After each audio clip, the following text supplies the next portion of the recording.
President Woodrow Wilson declared Armistice Day 80 years ago today in 1919. He directed that we celebrate the anniversary of the armistice that ended World War I, the 11th hour of the 11th day of the 11th month.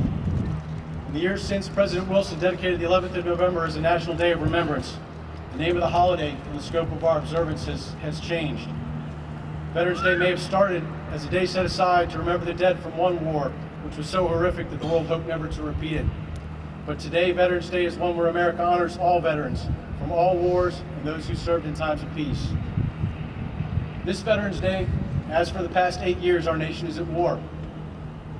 Young men and women continue the fight to defend our freedoms, protect our national interests, combat terrorism, and provide basic rights, freedoms, and safety for those in foreign lands.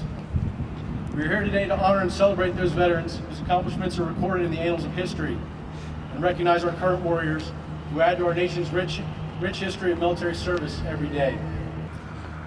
Those who have survived conflict, past and present, are represented here today. Most returned home convinced that they've done something worthwhile, something to make the world a better place to live. They have served the cause of freedom for all mankind, and for them, that was reward enough. Our men and women in the military today have superb training, the best equipment, and able commanders.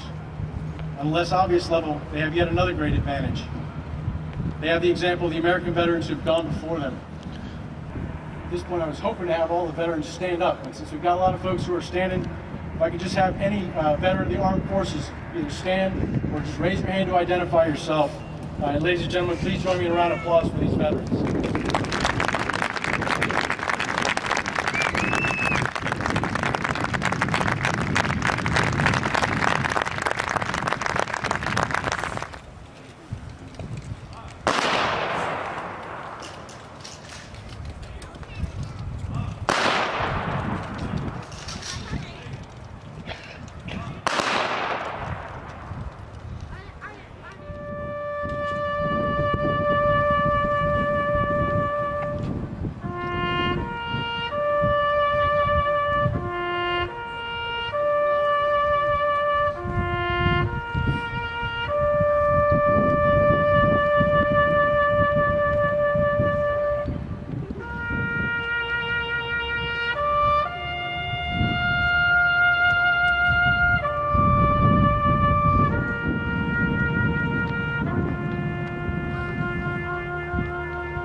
Order, off.